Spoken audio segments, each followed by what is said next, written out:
Salam hörmətli tamaşaçılar, hər birinizi xoş gördük. Xüsusi gündəm efirdədir. Xüsusi gündəmdə mənəm Tural Turan.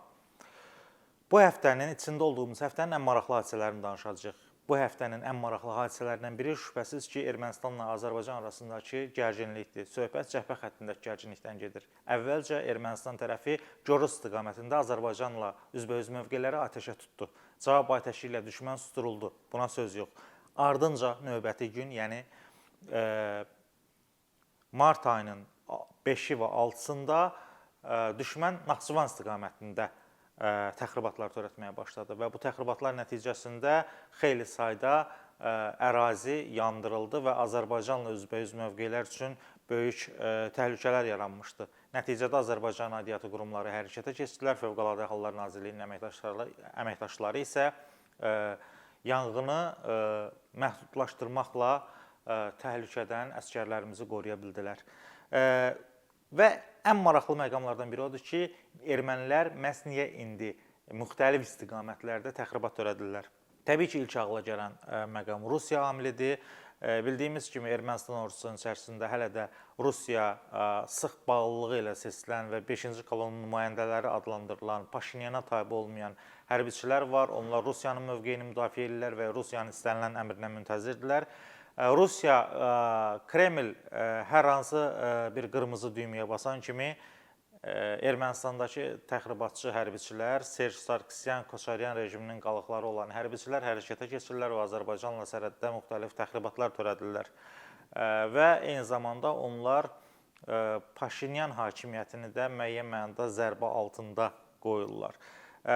Burada məsələnin başqa bir tərəfi var və Ermənistan ordusunu, İrəvan hakimiyyətini qızışdıra biləcək ikinci və üçüncü tərəflər var ki, onlar da ABŞ və Rusiyadır.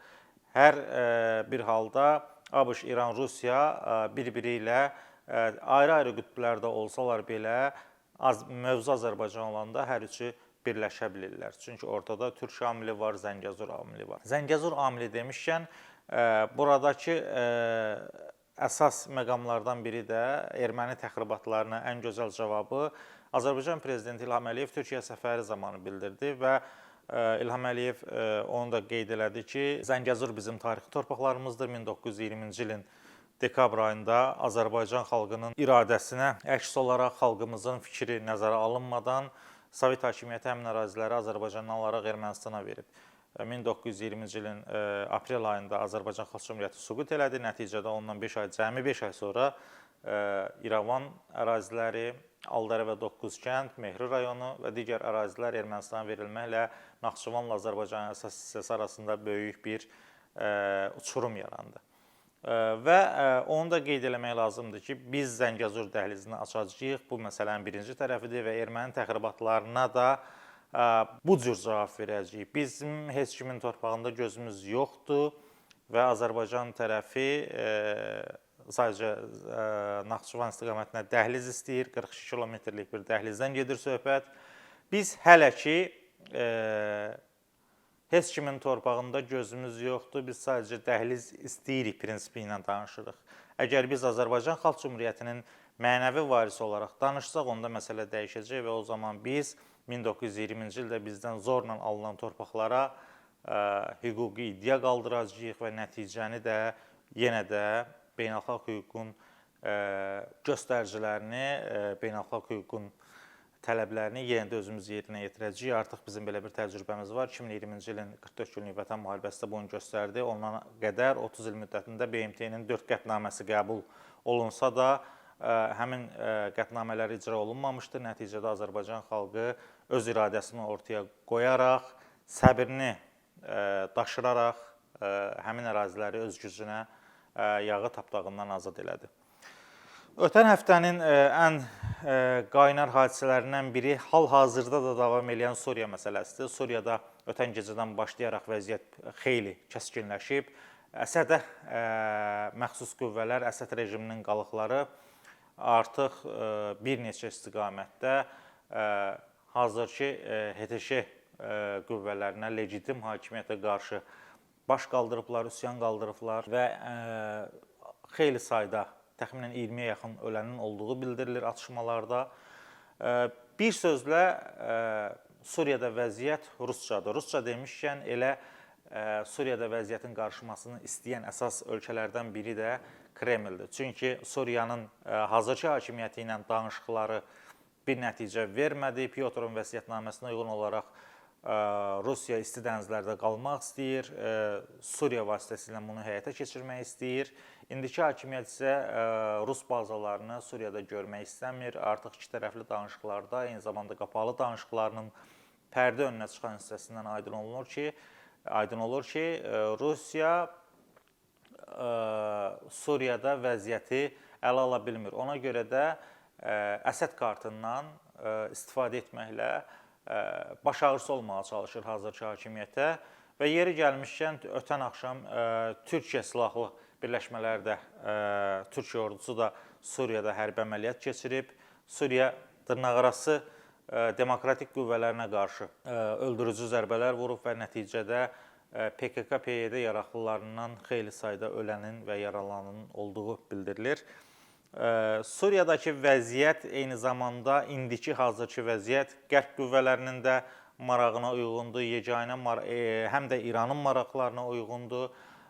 Çünki Suriya məsələsində Rusiya və İran birgə addımlayırlar və çox güman ki, İran rəsmilərinin Moskvaya səfərindən sonra belə bir plan hazırlanıb və son kart kimi Əsəd ordusunun qalıqlarından istifadə etmək məsələsi gündəmə gəlib və hazırda həmin proses gedir, amma Kremli və Tehranı narahat edən əsas məqam odur ki, hazırda Suriyadakı legitim hakimiyyəti dəstəkləyən əsas güc NATO-nun ikinci ordusu olan və ikinci dövlət olan Türkiyədir və inanırıq ki, hər şey Türkiyənin nəzarəti altında baş verəcək. Bu məsələnin bir tərəfi, ikinci tərəfi ondan ibarətdir ki, İran rəsmiləri də dəfələrlə bəyanat verirdilər ki, dünənə qədərki vəziyyət yalnız Bakı və Ankaranın, yəni Suriyadakı vəziyyətdən gedir söhbət, Bakı və Ankaranın xeyrinədir, yəni Türk birliyinin xeyrinədir. Və bu İrandakı qüvvələri narahat eləyirdi, eyni zamanda siyasi dairələrdə. Çox güman ki, Sepahla Rus xüsusi kəşfiyyat orqanları uzun müddətdən sonra, təxminən 3 aydan sonra Suriyadakı Əsəd rejiminin qalıqlarını hərəkətə gətiriblər. Ancaq onların öldürücü silahları yoxdur, avtomat silahlardan atəş açırlar. Videolardan da göründüyü kimi Suriya ordusu onlara daha kəskin, daha təkmilləşmiş və eyni zamanda daha öldürücü cavablar verə bilirlər. Və Ramazan ayı günlərində belə bir hadisənin yaşanması da təbii ki, olduqca üzücüdür, müsəlman aləmində yenə də qan tökülür. Ramazan ayı demişkən, Azərbaycanda son bir neçə gündür ki, spirtli içkilərdən zəhərlənənlərin sayı da artmaqdadır. İçində olduğumuz həftənin ən üzücü hadisələrindən biri də bu idi. Təxminən indiyə qədər ölənlərin sayı 30-a yaxındır. Əvvəlcə onun auditoriyası Bakı ilə paytaxtla məhdudlaşırsa, indi regionlarda da etil spirtlə zəhərlənərək ölənlər var. Artıq regionlarda da bu gün də Beyləqan rayonunda bir nəfər spirtli içkidən zəhərlənib, daha doğrusu etil spirtindən. Və ortaya bir sıra maraqlı məqamlar çıxır. Bu etil spirtləri apteklərdə satılır? Apteklərdə satılmırsa, bunun mağazalarda satışına niyə icazə verilir? Eyni zamanda doğrudanmı həmin insanların hamısı tüfeylidir, tüfeyli həyat sürən insanlardır, yoxsa spirtli içkilərin qiyməti baha olduğu üçün insanlar gedib ucuz, keyfiyyətsiz və mənşəyi bilinməyən etil spirtlərinə su qataraq onları qəbul edirlər. Və Ramazan ayında, müqəddəs Ramazan ayında belə bir hadisələrin baş verməsi, müsəlman ölkəsində baş verməsi də müəyyən qədər üzücüdür. Doğrudanmı bu insanlar etil spirtindən dünyasını dəyişir, yoxsa başqa açıq səbəblərmi var? Bu hansı etil spirtləridir və onları bazara və ya qara bazara kimlər gətirir? Təbii ki, bunlar açıq suallardır. Və niyə indiyə qədər bu kimi hallar baş vermirdi və məhz indi baş verir və ölkə gündəmini zəbt eləyir? Bu suallara cavab tapmaq isə təbii ki, ekspertlərin işidir və eyni zamanda hüquq mühafizə orqanları, mən əminəm ki, araşdırma aparırlar. Çünki hər ölüm faktına görə cinayət işi açılır və cinayət işinin sayı da təxminən 30-a yaxındır, hər ölüm faktına ilə eynidir. Əvvəlcə mediada məlumatlar yayıldı ki, onlar soyuqdan dünyasını dəyişib, ancaq indi məlum olur ki, jurnalist araşdırmalarından sonra, müəyyən araşdırmalardan sonra üzə çıxdı ki, heç də belə deyil, səbəb tamamilə başqadır. Bunlar spirtdən zəhərlənirlər və həmin etil spirtləri harda hazırlanır? Azərbaycanda Qustar üsulla yeraltı zirzəmilərdə hazırlanır, yoxsa xaricdən gətirilir? Xaricdən gətirilirsə, onları gətirən kimlərdir? Hansı ölkənin belə deyək də qanadları altında Azərbaycana keçirilir bu spirtlər?